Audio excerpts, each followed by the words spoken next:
आप जुड़े हुए हैं जीएम एजुकेशन में। प्रशांत किशोर जी का पदयात्रा के दौरान कार्यकर्ताओं के बीच में एक प्रश्न उठता है कि कैसे दूर होगी बिहार की अशिक्षा। इस पर क्या जवाब देते हैं प्रशांत किशोर जी। उनका कहना है कि बिहार के विकास में 10 शिक्षा के उत्थान में जो 10 वर्षों से चल रहा है खेल, पेपरों में हो रहा है प्राथमिक विद्यालय का उत्क्रमित विद्यालय में बदलाव, इस क्रम में या तो किसी विद्यालय में बिल्डिंग नहीं है तो दूसरी तरफ किसी विद्यालय में शिक्षकों का है अभाव। आज जहाँ विद्यालय की बिल्डिंग है और शिक्षक है वहाँ बच्चे नहीं हैं। उनका विचार है, बने रहिए जीएम एजुकेशन में, सुनिए वे क्या कहते हैं। उनका विचार है कि बिहार की जो शिक्षा की जो पॉलिसी है यह पेपर के पर उत्क्रमित का जो खेल चल रहा है उससे अलग सुझाव देते हैं कि व्यवस्था ऐसी हो, जो विद्यालय की व्यवस्था कैसे गुणवत्तापूर्ण होगा, नेत्रहाट की तुलना करेगा। इस संदर्भ में कहते हैं कि विद्यालय बच्चे की गांव में ना जाकर बच्चे को कैसे विद्यालय में लाया जाए, इस बात पर हो विचार। स्कूलिंग बस की व्यवस्था सरकारी बिहार सरकार के तरफ से हर प्रखंड में हो, जिससे कि बच्चे गुणवत्तापूर्ण विद्यालय में पढ़ सके। इसके लिए कोई अतिरिक्त बजट का भी प्रावधान बिहार सरकार को नहीं करना होगा।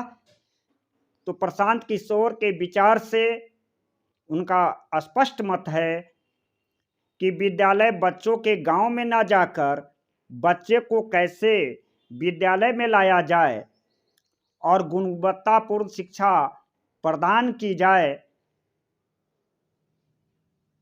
जिससे कि बिहार के level of education higher level में हो।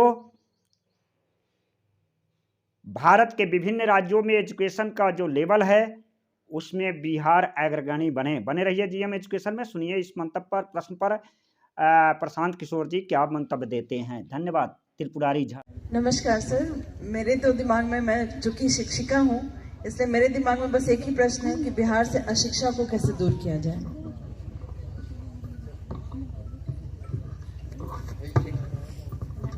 देखिए, शिक्षा व्यवस्था को यहाँ कैसे सुधारा जाएगा। पदयात्रा में एक उद्देश्य ये है कि जब पदयात्रा खत्म हो तो बिहार के विकास के लिए जो 10 महत्वपूर्ण क्षेत्र हैं, शिक्षा, स्वास्थ्य, रोजगार, कृषि, इन विषयों पर 10 साल का एक कार्यक्रम, योजना, विजन डॉक्यूमेंट बनाकर जारी किया जाए। लेकिन मैडम ने अभी पूछा है कि आप लोग बिहार की शिक्षा व्यवस्था को कैसे सुधारिएगा, तो मैं आपको उसका एक छोटा सा एग्जाम्पल दूंगा। हमको ये मत कहिएगा कि भैया यही से तो ना सुधरे, उसी से खाली नहीं सुधरेगा, लेकिन एक उसका जो डॉक्यूमेंट बन रहा है, जो योजना बन रहा है, उसका एक पहलू से आपको वाकिफ कराता हूं। देखिए, बिहार में जो सबसे बड़ी गलती हुई है शिक्षा के क्षेत्र में कि समता मूलक शिक्षा बनाने के चक्कर में हर गांव, हर पंचायत में स्कूल खोलने का प्रयास किया गया और एक पूरा जाल बिछा दिया गया है उत्क्रमित विद्यालयों का और नियोजित शिक्षकों का। जो वहां पर प्राथमिक विद्यालय है उसको पेपर पर बढ़ाकर मध्य विद्यालय कर दिया, मध्य विद्यालय को बढ़ाकर उच्च विद्यालय कर दिया। तो इससे हुआ यह है 10 साल में कि जहां बिल्डिंग है वहां शिक्षक नहीं है, जहां शिक्षक है वहां बिल्डिंग नहीं है, जहां दोनों है वहां बच्चे ही नहीं है। तो जितने विशेषज्ञ हैं देश दुनिया में इस क्षेत्र में, सबसे बातचीत करने के बाद जो हम लोगों ने योजना बनाई है कि हर गांव, हर पंचायत में स्कूल बनाने के बजाय, स्कूल को हर बच्चे के नजदीक ले जाने के बजाय बच्चों को स्कूल में लाया जाए।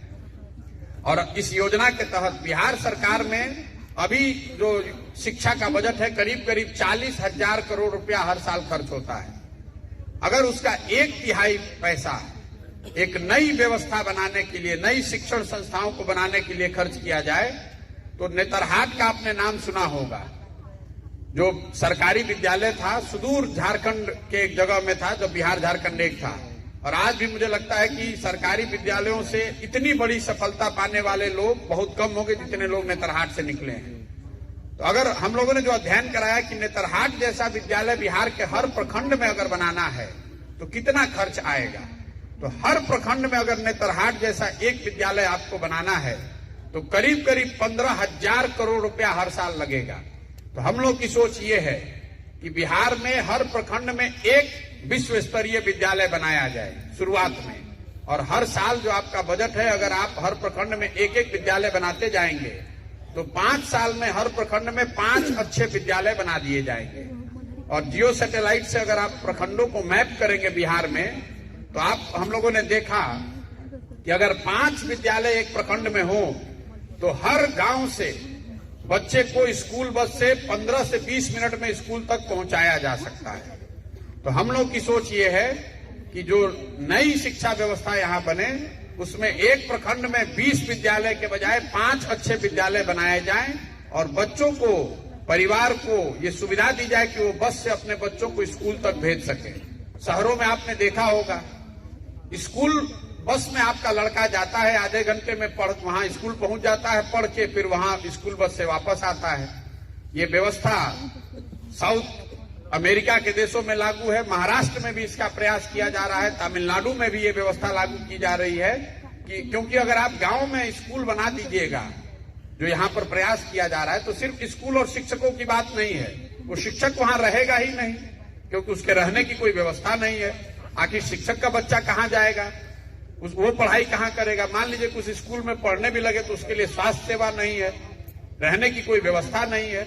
इसलिए आप हर जगह स्कूल बनाने के बजाय अगर 4 या 5 हर प्रखंड में बेहतर स्कूल बनाएं अगले 5 साल में, तो हर विद्यालय, हर गांव के बच्चे को 15 से 20 मिनट में एक अच्छे स्कूल में डाला जा सकता है।